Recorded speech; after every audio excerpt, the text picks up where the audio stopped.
नमस्कार दोस्तों, स्वागत है आपका अपने YouTube channels RJ nursing academy पर।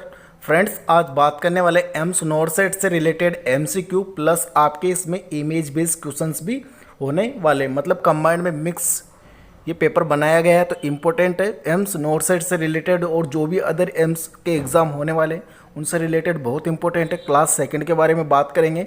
तो इसमें फ्रेंड्स टॉप 25 क्वेश्चन है जिसके बारे में आज बात करने वाले हैं। तो टॉप 25 क्वेश्चन है जिसमें से आपको एक क्वेश्चन का आंसर कमेंट बॉक्स में बताना है। तो स्टार्ट करते हैं क्वेश्चन नंबर फर्स्ट से। Nutrients that help in wound healings process is. कौन सा न्यूट्रिएंट्स है जो वुंड हीलिंग प्रोसेस के अंदर हेल्प करता है? Fat, protein, vitamin, carbohydrate. तो राइट आंसर आपके पास में 3 सेकंड है, आपको कमेंट बॉक्स में देना है और उसके बाद में आपको राइट आंसर बताने वाला हूँ। तो फ्रेंड्स, इसका राइट आंसर आपको कमेंट बॉक्स में देना है, जल्दी जल्दी करना है आपको, ओके। और 1 से 25 तक आपको नंबरिंग कर लेनी है और उसके सामने आपको राइट आंसर लिख लेना है। लास्ट में इसमें जितने आपके राइट आंसर हो उसको कमेंट बॉक्स में ज़रूर कमेंट करना है, कितने राइट है कितने रॉन्ग है। तो क्वेश्चन फर्स्ट का आंसर है protein, okay. Right answer is protein. Next question number second. Question number second, 10% dextrose is a. 10% dextrose किस प्रकार का सॉल्यूशन है? Isotonic, hypertonic, hypotonic solution and very hypotonic solution. तो 10% डेक्सट्रोज किस प्रकार का सॉल्यूशन है? जल्दी आपको कमेंट करना है, 3 सेकंड आपके पास में है, तो जल्दी जल्दी कमेंट करना है। राइट आंसर है ऑप्शन बी, हाइपरटोनिक सॉल्यूशंस। तो फ्रेंड्स, इसमें 3 प्रकार के सॉल्यूशंस है। आइसोटोनिक, तो सेम एज बॉडी फ्लूइड्स, जैसा बॉडी फ्लूइड का सॉल्यूशंस रहता है वैसा इसका कंटेंट रहता है। Hypertonic solutions, high concentrations as compare to the body fluids. इसमें हाई कंसंट्रेशंस रखी जाती है बॉडी फ्लूइड्स के अपेक्षा। और hypotonic solutions, low concentrations as compare to the body fluid, that is hypotonic solution. 3 प्रकार के सॉल्यूशन से इनमें से क्वेश्चंस पूछ लिया जाता है, बहुत इंपॉर्टेंट है। नेक्स्ट बात करते हैं क्वेश्चन नंबर 3 के बारे में। क्वेश्चन नंबर 3 है, the articles to be sterilised by autoclave or keeped in. जो आर्टिकल से स्टरलाइज किए जाते हैं ऑटोक्लेव के द्वारा, उनको कौन से चैम्बर में रखा जाता है, कौन सी जगह रखा जाता है? Outer chamber of autoclave, inner chamber of autoclave, middle chamber and all the chamber. तो किस प्रकार का राइट आंसर है, किस चैम्बर में उनको रखा जाता है? तो जल्दी जल्दी आपको कमेंट करना है। Right answer option B, inner chamber of autoclave. Inner chamber के अंदर जो ऑटोक्लेव होता है उसके अंदर जो आर्टिकल है जिनको स्टेरिलाइज करना है उनको उसमें रखा जाता है। तो फ्रेंड्स, क्वेश्चन नंबर 4 के बारे में बात करेंगे। Disinfection of patients unit after the death या discharge of patient is termed as. जब पेशेंट की डेथ या डिस्चार्ज पेशेंट हो जाता है तो उसके बाद में जो पेशेंट यूनिट होती है उसको डिसइंफेक्शन किया जाता है, तो उसको किस टर्म्स के नाम से जाना जाता है? 4 ऑप्शन है, concurrent disinfection, terminal disinfection, sterilisation and quarantine. तो 4 ऑप्शन आपके सामने, राइट आंसर आपको जल्दी जल्दी कमेंट करना है। तो और इसके बारे में जो राइट आंसर मैं आपको बताने वाला हूँ, ऑप्शंस बी, टर्मिनल डिसइंफेक्शन। जब पेशेंट की डेथ या डिस्चार्ज होता है तब उसको यूनिट को डिसइंफेक्शन किया जाता है, उसको टर्मिनल डिसइंफेक्शन के नाम से जाना जाता है। अब सबसे इंपॉर्टेंट इसके अंदर कॉन्करेंट डिसइंफेक्शन के बारे में बात करते हैं। तो कॉन्करेंट डिसइंफेक्शन क्या होता है? तो concurrent disinfection is the applications of disinfective measure as soon as possible after the discharge of infectious material from the body of an infected person। Example जैसे यूरिन हुआ, स्टूल हुआ, और after the soiling of articles, example contaminated linen with such infectious discharge. तो इस प्रकार के जब discharge का हो जाता है यूरिन, स्टूल, कंटामिनेटेड लिनन, तो उनका जब डिसइंफेक्शन किया जाता है तो उसको बोला जाता है कॉन्करेंट डिसइंफेक्शन, ओके। तो ये हो गया क्वेश्चन नंबर 4। नेक्स्ट बात करते हैं क्वेश्चन नंबर 5 के बारे में। All are the therapy to communication techniques except. तो इसमें सबसे इम्पोर्टेंट आपके सामने एक्सेप्ट। ओके, एक्सेप्ट को ध्यान में रखना है। All are the therapeutic communication techniques, सभी थेराप्यूटिक कम्युनिकेशन टेक्निक्स है एक को छोड़ के। ऑप्शन है silence, accepting, offering self and feedback. तो क्या है इसका राइट आंसर, जल्दी से आपको कमेंट करना है। ऑप्शंस चारों आपके सामने हैं, क्वेश्चन नंबर 5 का आंसर आपको कमेंट में देना है। मैं जल्दी इसका राइट आंसर बताने वाला हूँ। Options D right answer. जो फीडबैक है ये थेराप्यूटिक कम्युनिकेशन टेक्निक्स के अंदर नहीं आता है। इसके अंदर silence, accepting and offering self पूछा जाता है। ओके, ये इंपॉर्टेंट है। Next question number 6। Question number 6 है involuntary loss of urine proceeded by strong desire to void is. जब इनवॉलंटरी लॉस होता है यूरिन का by strong desire to void, उसको स्ट्रॉन्ग डिज़ायर होती है वॉइड करने के लिए, फिर भी उसको इनवॉलंटरी वॉइड लॉस हो जाता है यूरिन का। तो ये किस प्रकार का टर्म है, किस प्रकार का इनकॉन्टिनेंस है? Stress incontinence, urge incontinence, overflow incontinence and functional incontinence. Important है, 1 क्वेश्चन 100% एग्जाम में पूछा जाता है। हर एम्स के अंदर ये क्वेश्चंस 100% एम्स के अंदर पूछा जाता है। Stress incontinence, urge incontinence, overflow incontinence and functional incontinence. Right answer that is urge incontinence. Okay, जब desire to void, strong desire आती है फिर भी उसको इनवॉलेंट्री लॉस हो जाता है, तो उसको बोला जाता है अर्ज इनकॉन्टिनेंस। अब बात करते हैं स्ट्रॉन्ग इनकॉन्टिनेंस। स्ट्रेस इनकॉन्टिनेंस क्या होता है? स्ट्रेस इनकॉन्टिनेंस जब होता है तब कोई भी स्ट्रेस अपने पड़ता है, जब एब्डोमेन में या कहीं पे भी स्ट्रेस लगाया जाता है या पड़ जाता है, तो उस टाइम में जब इनकॉन्टिनेंस, जब यूरिन इनवॉलंटरी पास आउट हो जाता है, जैसे लिफ्टिंग हुआ, ओके, वेट लिफ्टिंग हुआ, हाई जंपिंग, कोई सा भी स्ट्रेस पड़ा, तो उस टाइम में अगर यूरिन इनवॉलंटरी पास हुआ तो उसको स्ट्रेस इनकॉन्टिनेंस बोला जाता है। जब ओवरफ्लो हो जाता है तो उसको ओवरफ्लो इनकॉन्टिनेंस और फंक्शनल इनकॉन्टिनेंस। जब कोई भी फंक्शंस, जब कोई भी ब्लैडर के कोई भी अदर जो फंक्शंस में अगर कोई प्रॉब्लम होती है तो उनको फंक्शनल इनकॉन्टिनेंस बोला जाता है। Next question number 7। Question number 7, to do percussion and postural drainage of lungs in bronchiectasis, what body positions of the patient a nurse should use? जब एक पेशेंट है उसके percussion and postural drainage of the lungs और इन bronchiectasis, bronchiectasis का patient है, उसमें percussion and postural drainage किया जा रहा है लंग्स का, तो पेशेंट को कौन सी पोजिशंस नर्स प्रोवाइड करेगी? Supine position, prone position, decubitus position and semi Fowler's position. तो क्या है इसका राइट आंसर? 4 ऑप्शन आपके सामने हैं। Right answer is options B, prone position. Next question number 8, inward movement of foot, inward movement of foot is termed as, जब patient का या जो पैर है inward movement of the foot is termed as flexion, extension, pronation and supination. तो क्या इसका right answer? That is pronation. Pronation of the foot that is inward movement of the foot.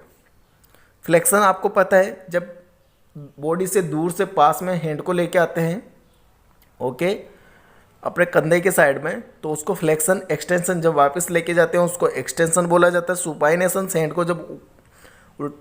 को जब उल्टा कर दिया जाता है तो उसको सुपाइनेशन, प्रोनेशन। ओके, तो इस प्रकार से हैंड से भी इन टर्म्स को समझ सकते हो।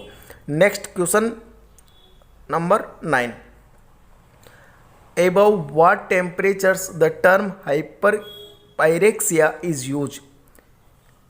कितने टेम्परेचर के ऊपर जो टर्म हाइपर पायरेक्सिया है उसका टेम्परेचर यूज किया जाता है? 101 degree Fahrenheit, 103 degree Fahrenheit, 104 degree Fahrenheit और 105 डिग्री फ़ारेनहाइट। तो इसका राइट आंसर है ऑप्शंस डी, 105 डिग्री फ़ारेनहाइट। जब टेम्परेचर 105 डिग्री फ़ारेनहाइट से ज़्यादा हो जाता है तो उसको बोला जाता है हाइपर पायरेक्सिया। नेक्स्ट है question number 10, cyanosis is caused in case of. तो साइनोसिस कब बोला जाता है, किस केस के अंदर साइनोसिस बोला जाता है? Lack of water, lack of blood, lack of oxygen and lack of glucose. Right answer option C, lack of oxygen. Next है question number 11, HIV contaminated waste product can be decontaminated by. जो HIV contaminated waste product है उनको कैसे डिसकंटामिनेटेड किया जाता है? Formaldehyde से, sodium hypochloride से, ग्लूटरेल्डिहाइड से and all of the above. क्या इसका राइट आंसर? एग्जाम में 101% एग्जाम में हर बार क्वेश्चंस पूछा जाता है। कोई सा भी पेपर उठा के देख लेना एम्स वाला जिसमें ये क्वेश्चंस पूछा जाता है। HIV contaminated. Right answer options D, all of the above, क्योंकि इसमें फॉर्मेल्डिहाइड भी यूज किया जाता है, सोडियम हाइपोक्लोराइड भी और ग्लूटरेल्डिहाइड भी यूज किया जाता है। नेक्स्ट है question number 12, in following which is not a purpose of gastric lavage. जो 4 ऑप्शन आपके सामने दिए गए इसमें कौन सा पर्पज जो गैस्ट्रिक लावाज का नहीं है, तो ये आपको बताना है। To administer food substance, to remove the any irritating matters from the stomach and to clean the stomach before surgery and to relieve nausea and vomiting when patient is suffering from pyloric stenosis. तो कौन सा इसका right answer है, ये आपको जल्दी जल्दी comment करना है। राइट आंसर है इसका option A, to administer food substance. Okay, तो फ्रेंड्स इसका राइट आंसर है टू एडमिनिस्टर फूड सब्सटेंस। तो फ्रेंड्स गैस्ट्रिक लावाज का मतलब क्या होता है? गैस्ट्रिक लावाज का मतलब होता है स्टोमक वाश। मतलब स्टोमक को वाश किया जाता है, तो जो स्टोमक है इसमें से सारे कंटेंट को बाहर निकाल लिया जाता है। ओके, साफ कर दिया जाता है, इसको वाश कर दिया जाता है बाहर। जबकि जो ए नंबर का जो पॉइंट है जिसमें दिया गया टू एडमिनिस्टर फूड सब्सटेंस, तो इसमें एडमिनिस्टर नहीं किया जाता है। गैस्ट्रिक लावाज के अंदर सारे कंटेंट है उसको बाहर निकाल लिया जाता है और उसको वाश किया जाता है। ओके, तो ये हो गया पॉइंट राइट आंसर। और जो गैस्ट्रिक गावाज होता है उसका मीन्स क्या होता है? Gastric lavage means of supply of nutrient substance. Okay, जो न्यूट्रिशनल सब्सटेंस है उनको सप्लाई किया जाता है गैस्ट्रिक गावाज के द्वारा via a small plastic tubes direct to the stomachs. Okay, direct to the stomachs. तो ये हो गया गैस्ट्रिक लावाज, और एक मैंने आपको बता दिया गैस्ट्रिक लावाज, गैस्ट्रिक गावाज, जो कि एक ट्यूब फीडिंग मान लो आप, कुछ भी ट्यूब फीडिंग की जाती है उसको गैस्ट्रिक गावाज की जाती है। नेक्स्ट क्वेश्चन नंबर जो 13 है, the physician prescribe loop diuretics. जो लूप डाययूरेटिक्स है वो फिजिशियन प्रिस्क्राइब कर रही है, तो लूप डाययूरेटिक्स कौन सी होती है? फ्रूसामाइड होती है, बुमेटानाइड होती है। ओके, और for a clients when administering this drugs the nurse anticipate that the client में डेवलप विच इलेक्ट्रोलाइट इम्बैलेंस। तो एक फिजिशियन है जो प्रिस्क्राइब किया गया लूप डाययूरेटिक्स को, तो तब जब उसमें एडमिनिस्टर की जाती है, एंटिसिपेट की जाती है क्लाइंट के अंदर, तो उसके अंदर कौन सा इलेक्ट्रोलाइट है जिसमें इम्बैलेंस देखने को मिलता है? Hypernatraemia, hyperkalaemia, hypokalaemia and hypervolaemia. तो कौन सा इलेक्ट्रोलाइट है जिसमें उनमें प्रॉब्लम होती है? Right answer hypokalaemia. हाइपोकेलेमिया जो पोटेशियम का जो लेवल है वो इसके अंदर कम हो जाता है। ओके, हाइपरनेट्रेमिया क्या होता है? Hypernatraemia increase sodium level, hyperkalaemia increase potassium level, और हाइपरवोलेमिया जब वॉल्यूम बढ़ जाता है उसको बोला जाता है हाइपरवोलेमिया। ओके, नेक्स्ट बात करते हैं क्वेश्चन नंबर 14, एक client is complaining of diarrhoea, एक क्लाइंट है जो डायरिया कंप्लेन कर रहा है, and cramping after having dairy product, और डेयरी प्रोडक्ट जब लेता है तो उसमें क्रैम्प होने लग जाते हैं।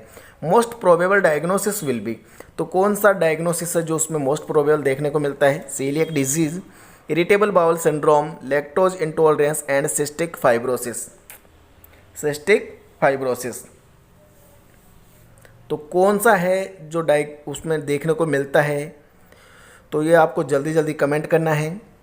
Celiac disease, irritable bowel syndrome and lactose intolerance and cystic fibrosis. तो डेयरी प्रोडक्ट को जब लिया जाता है तो उसमें प्रॉब्लम होती है, तो उसको बोला जाता है lactose intolerance. Okay, lactose intolerance. Next बात करते हैं सीलियक डिजीज के बारे में। तो सीलियक डिजीज से भी क्वेश्चंस पूछा जाता है। सीलियक डिजीज क्या होता है? सीलियक डिजीज एक ऑटोइम्यून डिसऑर्डर है। Okay, auto immune disorder. Coeliac disease is a auto immune disorder mostly affected small intestine, जो स्मॉल इंटेस्टाइन है उसको मोस्टली अफेक्टेड करता है, और इसके अंदर डायरिया, एब्डोमिनल डिस्टेंशन ये सब देखने को मिलता है। Okay, diarrhoea, abdominal distension.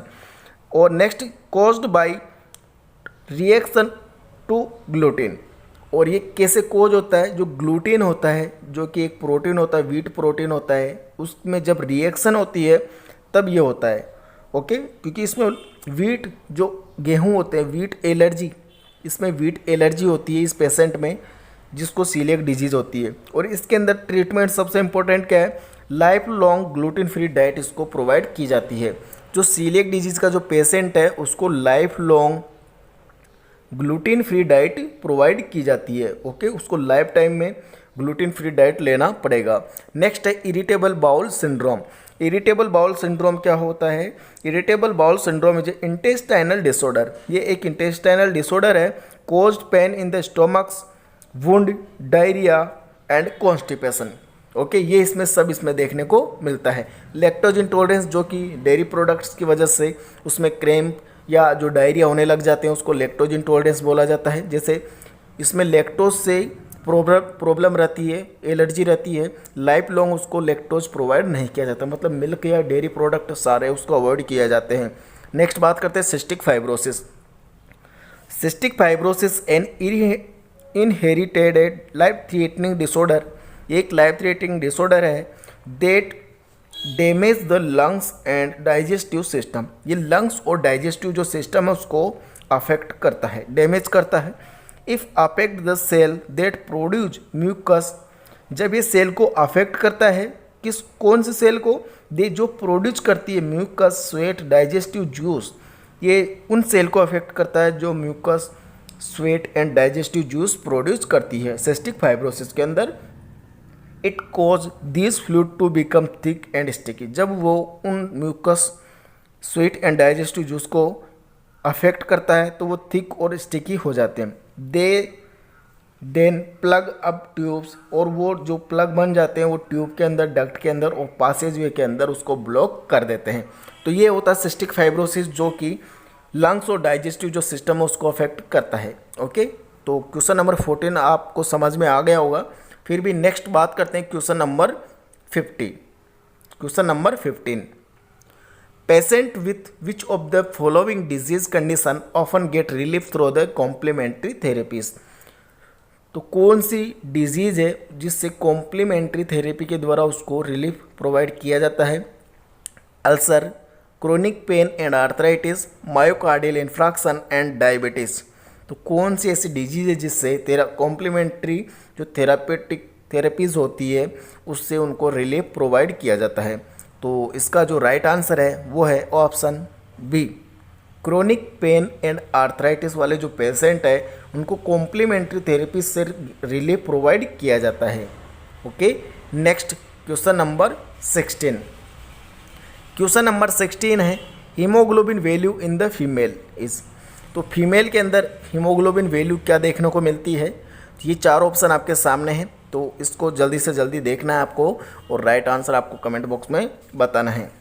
और फ्रेंड्स, एनक्लेक्स के अंदर वैल्यू अलग होती है और जो अदर बुक्स के अंदर वैल्यू अलग होती है। तो जो एम्स के जो डाटा होते हैं, ओके, जो लगभग एम्स एनक्लेक्स से देखने को मिलते हैं, तो आप उन्हीं को प्रीफर करें जो एग्ज़ाम में राइट माने जाते हैं।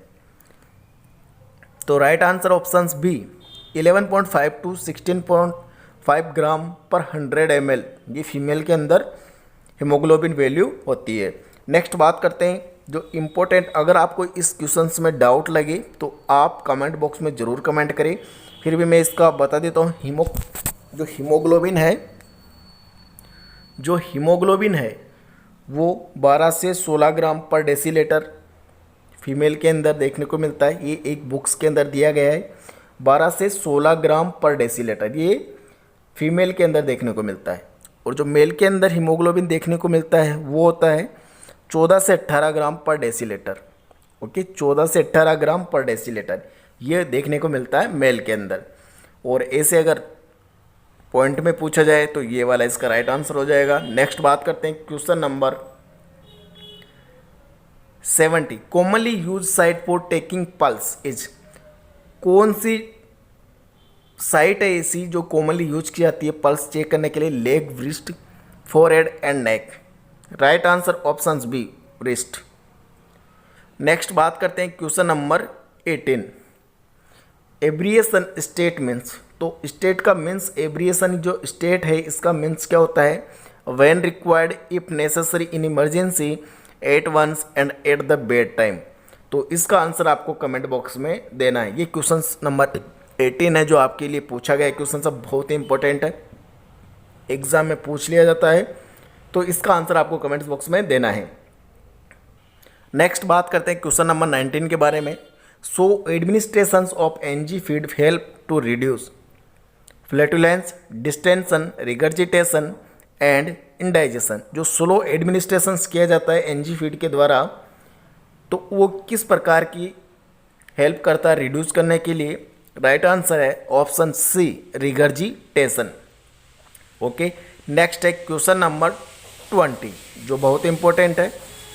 Question number 20। Before giving blood transfusions a nurse must note date, time of collection and must be aware that packed RBC can be stored up to. तो इसमें पूछा गया है कि एक नर्स ट्रांसफ्यूजन कर रही है, ब्लड ट्रांसफ्यूजन, तो उससे पहले क्या क्या चेक करना है उसको? Date, time and time of collection and must be aware, और उसको अवेयर होना है पैक्ड आरबीसी जो है उसका स्टोर कितना अप टू तक किया जाता है? 25 डे तक, 35 डे तक, 42 डेज एंड 55 डेज। तो राइट आंसर है इसका ऑप्शन बी, सी, 42 डेज। ओके, 42 डेज तक इसका स्टोर किया जाता है। नेक्स्ट बात करते हैं क्वेश्चन नंबर 21 से। Name of the instruments in the following image. जो इमेज के अंदर आपको दिया गया है ये किस प्रकार का इंस्ट्रूमेंट है, जल्दी आपको कमेंट करना है। ऑप्शन है ओटोस्कोप, ब्रोंकोस्कोप, लेरिंगोस्कोप, एंडोस्कोप्स। ओके, तो राइट आंसर है इसका ब्रोंकोस्कोप। ओके, नेक्स्ट बात करते हैं क्वेश्चन नंबर 22। तो ये क्वेश्चंस वही क्वेश्चंस है जो प्रीवियस एग्जाम में पूछे गए क्वेश्चंस, सारे इंपॉर्टेंट क्वेश्चंस है। Name the instrument in the following image. जो इमेज आपको दी गई है किस प्रकार का इंस्ट्रूमेंट है? जॉन्डिस मीटर, ग्लूकोमीटर, थर्मोमीटर्स और इंफ्रारेड मीटर। किस प्रकार का इंस्ट्रूमेंट है, जल्दी आपको कमेंट करना है। राइट आंसर है इसका जॉन्डिस मीटर। ये जॉन्डिस मीटर है जो चेक किया जाता है जॉन्डिस को। ओके, नेक्स्ट है question number 23। Name the instrument following. जो इमेज है ये किस प्रकार का इंस्ट्रूमेंट आपने पहले भी देखा होगा? Cardiac monitor, ICP monitor, ECG machine and EEG machine. तो किस प्रकार का डायग्राम है, जल्दी कमेंट करना है। Question number 23, ICP monitor. Okay, जो इंट्राक्रेनियल जो प्रेशर है उसको मॉनिटर करने के लिए इस प्रकार का डिवाइस यूज किया जाता है, आपको ध्यान में रखना इंपॉर्टेंट है। नेक्स्ट बात करते हैं क्वेश्चन नंबर 24।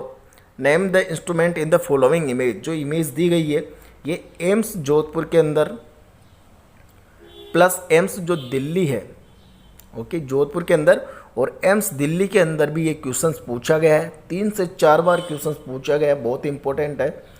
तो आपको ध्यान में रखना है कि ये इंस्ट्रूमेंट किस प्रकार का है। Automatic CPR machine, EEG machine, infusion machine and Vigileo monitor. तो किस प्रकार का मशीन है? Right answer option A, automatic CPR machine. ये एक ऑटोमेटिक सीपीआर मशीन है। नेक्स्ट है क्वेश्चन नंबर 25 जो कि लास्ट क्वेश्चन है। Name the instruments in the following image. तो जो इमेज दी गई है ये किस प्रकार की इमेज है? Jaundice meter, glucometer, thermometers and coagulometer. तो राइट आंसर है ऑप्शंस डी, ग्लूकोमीटर। तो ये एक ग्लूकोमीटर है जो कि राइट आंसर है। तो फ्रेंड्स ये हो गए टोटल 25 क्वेश्चंस। फिर भी अगर आपको कोई डाउट हो तो प्लीज़ कमेंट बॉक्स में ज़रूर कमेंट करिए, रिप्लाई करने की कोशिश करूँगा। और फ्रेंड्स आगे आने वाले वीडियो अगर आपको ऐसे ही चाहिए तो आप प्लीज़ कमेंट बॉक्स में ज़रूर कमेंट करें और मेरे को बताइए कि आपको मेरे को किस प्रकार के आपसे नोट सेट से रिलेटेड पेपर बनाना चाहिए। तो कमेंट जरूर करें, अपना सजेशन जरूर दें। ओके फ्रेंड्स, मिलते हैं नेक्स्ट वीडियो में, तब तक के लिए स्वस्थ रहे, मस्त रहे, धन्यवाद।